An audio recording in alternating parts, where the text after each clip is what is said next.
Ladies and gentlemen, distinguished delegates and esteemed guests, I stand before you today at this esteemed Copenhagen Summit for democracy to share the harrowing situation unfolding in our beloved country, Afghanistan.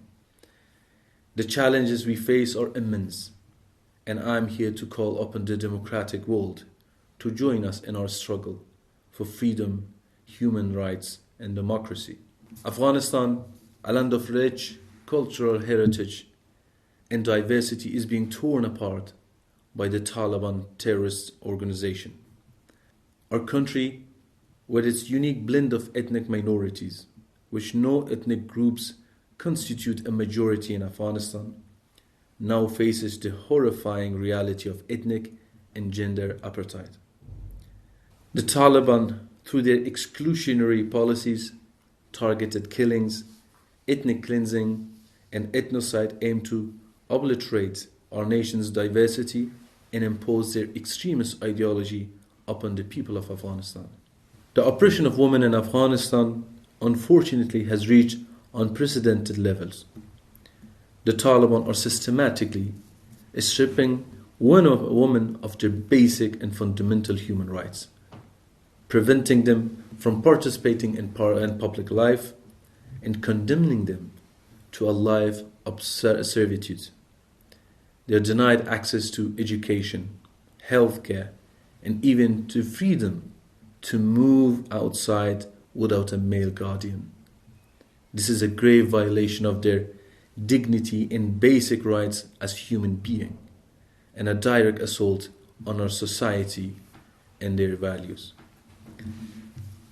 Also, the security situation in Afghanistan also has taken a turn for the worse, unfortunately. With the return of the Taliban to power, our country has become a sanctuary for international and regional terrorist groups. Thousands of terrorists have flooded into Afghanistan, posing a significant threat to the people of Afghanistan, to the region, and to the world. More than 21 terrorist groups are now operating within our border, and all of them, even to some extent, in some cases, ISKP, are aligned with the Taliban, and the Taliban are deliberately strengthening them. The Taliban are not only offering these groups safe haven, but are also actively helping them with purchasing weapons, with training and recruitments. Also, Taliban providing them with opportunity to acquire what was left, the equipment and ammunition and weapons which was left by the NATO forces.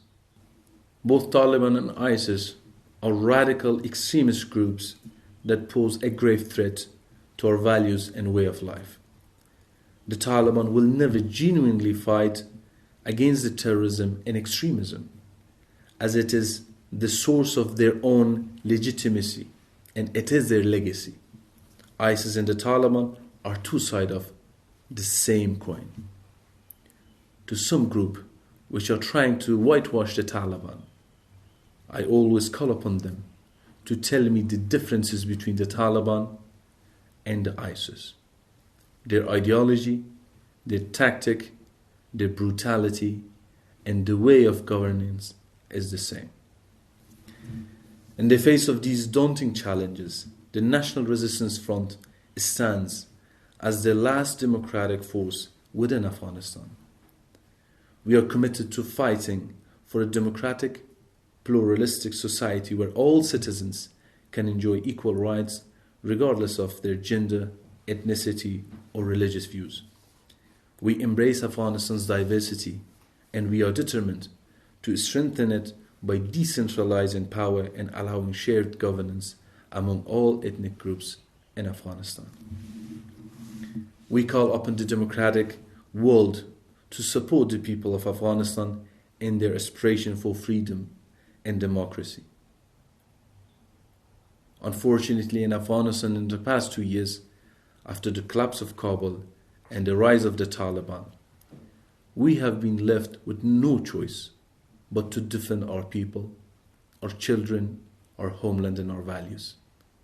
The Taliban left us with no choice, and the military resistance was the only in the last resort that we had no choice but to actually defend our people and our children. At the same time, we are working to build a consensus among opposition forces to create a viable political alternative to this current situation. We are thankful to Europe for hosting our latest conference in Vienna last month and for giving us the space to strategize and unite. We encourage all democratic forces in all democratic countries across the globe to support and assist us, as our victory in Afghanistan will pave the way for success elsewhere. A world united against tyranny and oppression can make a difference. Our struggle is not just our own. It is a part for a broader battle against extremism and the erosion of democracies across the world. When we prevail, we send a powerful message that the forces of darkness cannot extinguish the light of freedom and democracy. In closing, I would like to express my heartfelt gratitude to the organizers of the Copenhagen Summit for Democracy, former Prime Minister Rasmussen and the Kingdom of Denmark, for providing this invaluable platform. It is through gathering like these that we can come together, share our experiences, and build a stronger, more united front against the forces that threaten our shared democratic values. Let us stand together, unified in our pursuit for freedom.